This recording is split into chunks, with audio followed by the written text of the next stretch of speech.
The Blue Cliff Record, Case 18.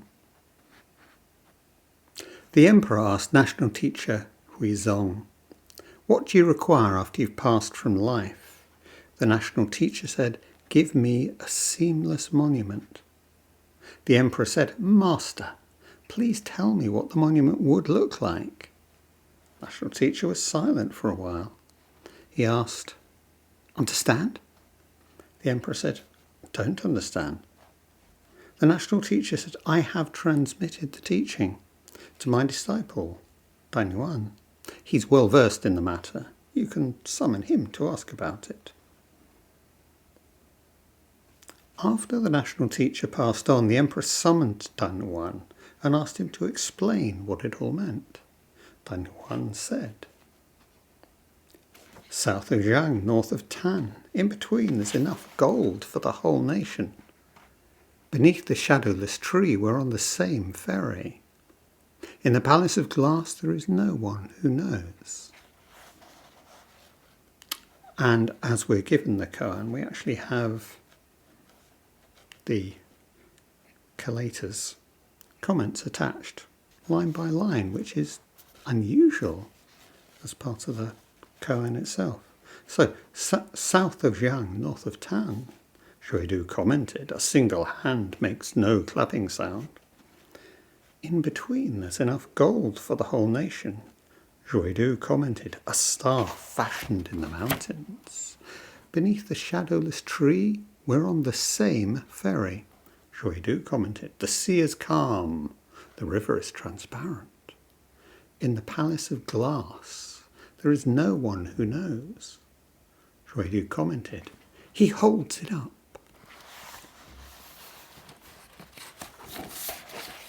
Yeah, well, that doesn't really make anything clear, does it? It's a funny old koan because it's about silence, and we've looked at Vimalakirti's silence, which is itself a koan. But then we have words as well. And then we have this idea of a seamless monument. This is the first national teacher, the great teacher, Zen teacher for the whole nation that we're talking about, and personal friend of the emperor. So there's a relationship here, and naturally the emperor wants to memorialize the great national teacher in some way. And he's getting on. He's asking, what can I do for you? What do you require after you're dead? So immediately it brings us to the great matter of life and death. And the emperor's probably talking in terms of, or thinking in terms of, yes, there will be important rites to perform, there will be rituals. He might be thinking of, if he's that way inclined, what does this wonderful teacher need from the community to ensure him the best possible rebirth in the future? Whatever, it's a serious question. What do you require? What do you need of me? What can I offer you after you die? This is life and death, after all. Traditionally, you might raise up a burial mound or a burial monument of some kind. You cremate the body, or possibly mummify the body, put the relics into the stupa, seal it up. May well become a place of pilgrimage. Or you erect a great stone slab and you carve, "This is the monument to the great national teacher so-and-so." And we get the text there, and it stands for all time to mark this event. A memorial. So where does seamless figure here? A stupa, burial chamber of some kind, is obviously built, and a stone slab is single, integral. But how seamless? How would this apply to either of them? I've also heard it translated as cracked, an uncracked memorial. That seems off, because it's not weird enough. Where's the koan in that. And we come back to, where is the koan here? Is it in the seamless? Is it in the silence followed by words? What if we put the two together? Normally you see when you have a koan, the stooge, the fall guy, the emperor is always the stooge or the fall guy, comes along and asks a question, then the teacher says something wonderful, baffling. The fall guy goes away. I mean, it might well be a monk, goes, go and ask so-and-so then. He'll sort you out. So you go along and you ask so-and-so, and you get told exactly the same thing. You go, oh yeah. And in some koans, so-and-so achieves great realization on hearing it for the second time. Sometimes they just wander off confused. But here we don't. The first time we ask, we're presented with silence. And the second time we get words, we don't just get words, we get poetry. And then we get commentary on the poetry. So that if we're thinking, yes, the silence is it, we're just pointing to the great mystery that is Zen, or the great mystery that is the universe. And then we get words. We get, in that sense, an explanation. So actually, it starts to get interesting at this point. And how does seamless relate to both of those? How can we take those whole? And in fact, as always, what we're talking about here is wholes. We're talking about not separate. These are clearly not the same thing. So how do we see them as not different either? How do we hold them together? Begins to ask us the question as, well, okay, we are talking about the great matter of life and death here. We're talking about after a teacher's passing, then what? What's next?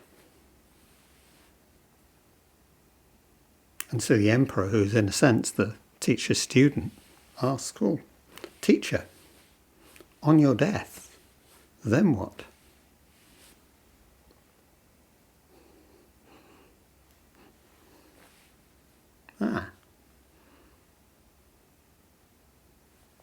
Because what does one do as a teacher when one dies? One relinquishes control. One has to.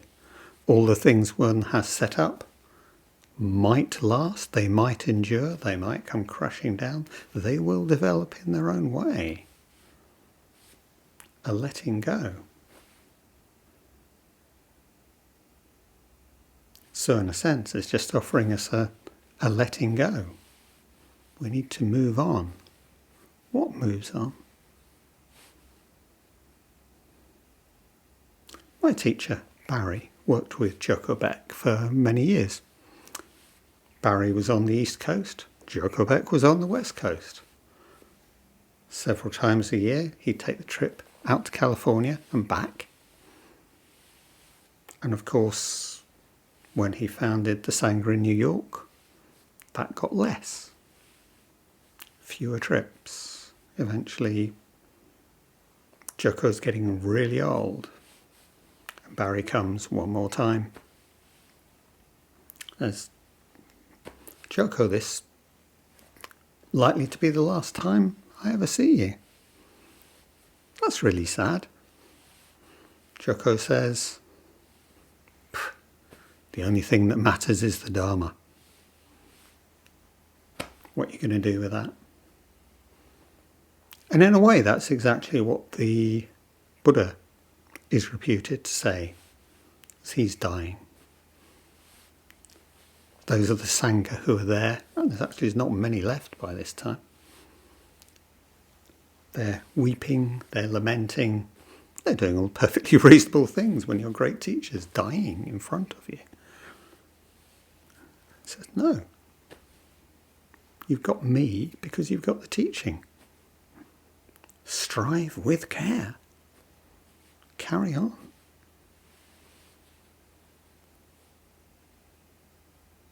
So in a sense, all the national teacher is doing at this level is simply showing the emperor what comes next. The unknown, the what are you going to do about it, the sort it out. But it will carry on, and I will carry on in that.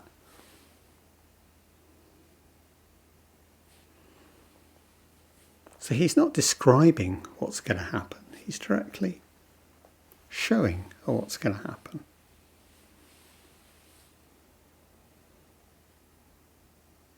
This is why it's interesting, the seamless stupa, because traditionally with a stupa, we build it, it's made out of set formula of parts. It's kind of like a little tower.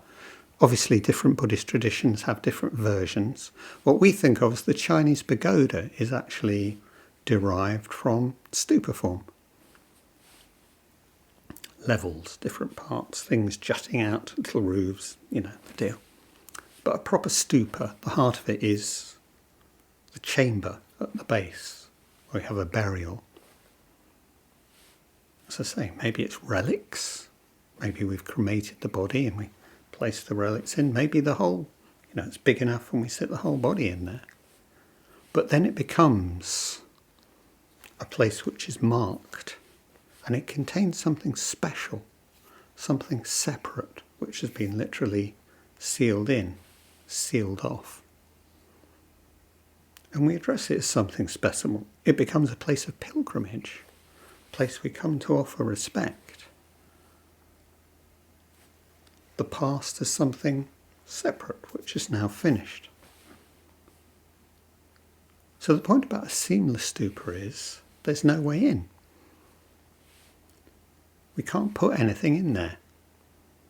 It's not separate. It's not a separate space. And we can think of it as being hollow and empty.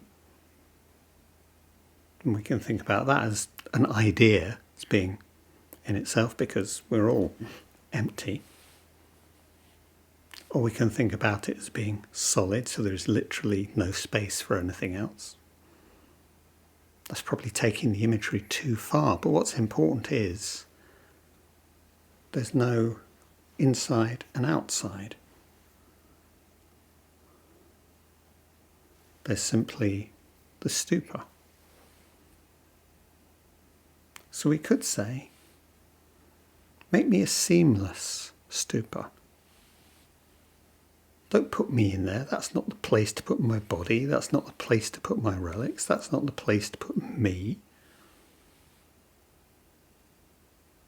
It's another traditional image within Zen. Seems relevant here. The hammerhead without a hole. Which is a hole without a hole. A hole without a hole. How do you use a hammerhead without a hole? Crops up frequently in Zen. It's an image of paradox. It becomes kind of an image for the whole. When we talk about transmission from teacher to student, we say it's a transmission, but nothing passes. Nothing is actually passed from one to another. I always like to liken this to a dance. Dance around each other, or twining vines which support each other but don't, nothing passes between them. They shape each other. And I think that's a beautiful image for the way that teacher and student work. You shape each other as you learn to dance together. And so it's important that it's the next generation. It's the teacher who he's instructed in the Dharma, who the Emperor summons after. So we had before, what will you need? And after we get, the next teacher comes and gives his offering of the Dharma. Equally an offering of the Dharma, this time couched in words. This time as poetry. And what does that actually say? We go down to the ferry boat together. We take the same ferry. in the crystal palace, the glass palace, there's no one who knows, because this isn't about a knowing, this is about a doing, the doing which we'll share. We go forward together. As one generation passes, we collectively pick up the task. The task is simply to further the Dharma in the beings that we are.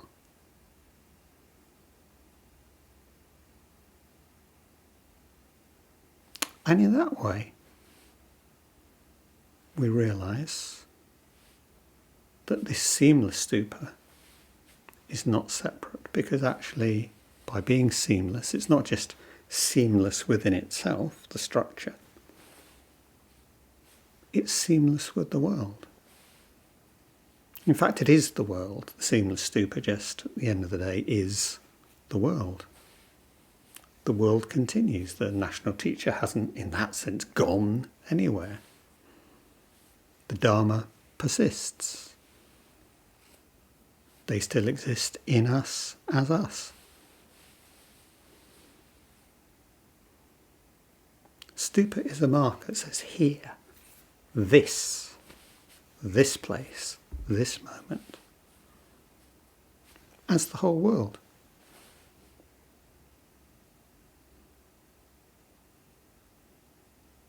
Seamless,